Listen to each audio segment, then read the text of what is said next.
Oi, bem-vindo ao Minuto do Turf. Hoje eu vou contar uma história que mostra como as corridas de cavalo muitas vezes são ligadas umas às outras e as histórias dos cavalos às vezes se repetem, se encadeiam depois de muitos anos. Algum tempo atrás eu fiz o primeiro programa da série Na Batida do Martelo, que focaliza leilões. E o primeiro leilão que foi veiculado nesse programa foi o do leilão do Aras América do Sul, que vai ser dia 23 de fevereiro. E nesse episódio, como em todos que serão feitos daqui para frente, a gente sempre destaca um ou outro animal. Eu destaquei na ocasião um potro que é no mesmo cruzamento de dois grandes campeões de velocidade. O Jogo Virtual, foi recordista mundial dos 600 metros, ganhador da Copa Velocidade na Gávea, e o seu irmão mensageiro Mig. Depois eu vou chegar lá, vocês vão entender por que eu estou falando isso agora. Estou trabalhando nesse momento no folder do reprodutor Joe Owen, que é do Aras Campestre, cuja geração vai a leilão em abril desse ano. E o Joe Owen a linha materna do Joe Owen é oriunda de uma égua chamada Pocahontas. Recebi entre várias mensagens, e aliás quero agradecer a todos e cada um de vocês que mandou mensagens para o programa, seja através de e-mails para mim ou para a TBS ou no próprio canal. Aliás, antes que eu esqueça, inscreva-se no canal, deixe o seu like, o seu comentário, crítica ou sugestão, que é o que aconteceu agora. Recebemos uma sugestão para fazer um programa sobre a égua Pocahontas, que é da mesma linha materna do Joe Owen. Muito bem. Na realidade são duas Pocahontas. Existe uma Pocahontas do século XIX, meados do século XIX, que foi a Pocahontas inglesa, e existe a Pocahontas americana, que nasceu em 1955. Muito bem.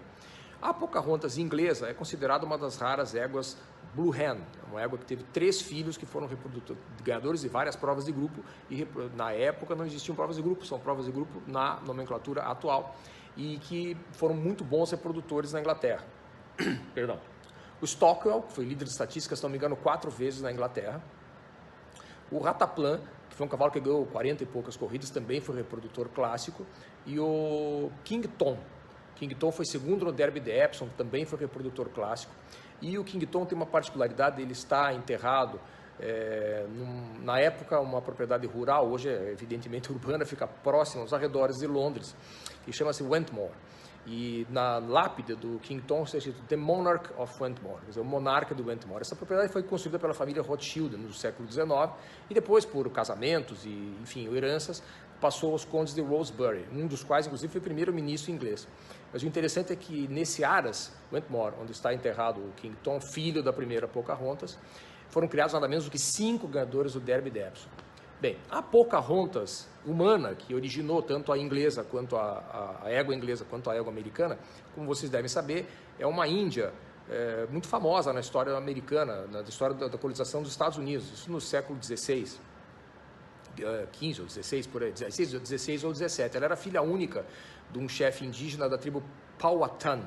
Essa tribo se localizava na Virgínia, próxima à cidade de Washington, nos Estados Unidos.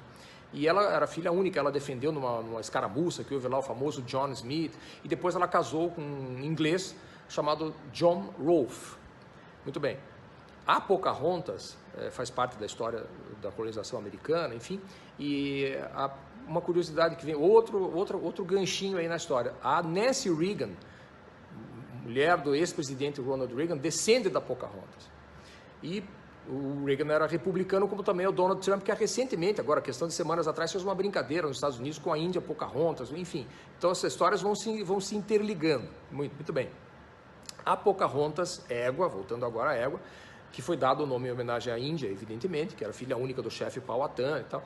Ela teve 2 grandes filhos. O Tom Rolfe, que era um filho do Ribot, foi um cavalo que ganhou o Preakness, foi recordista em Arlington 2 vezes, 1.400 e 2.000 metros, é um chefe de raça, filho do Ribot na Pocahontas.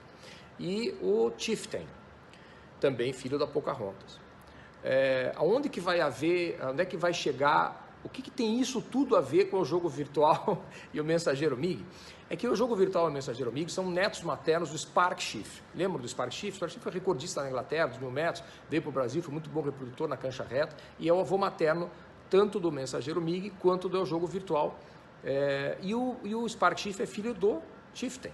E o Chieftain é filho da Pocahontas, assim como o Tom Rolfe. Na vida real, Tom Rolfe foi o filho humano da Índia Pocahontas com o John Rolfe, aquele inglês que eu falei lá no começo da história. Ela era uma filha de um chefe indígena, casou com um inglês, teve um filho único que chamava-se Thomas Tom Rolfe. e o filho da égua Pocahontas, que nasceu em 1955, chamado Tom Rolfe, em homenagem ao filho da Índia na vida real, e que foi um chefe de raça, um grande cavalo, ganhador do Prix, duplamente recordista, em Washington, onde ficava a tribo da qual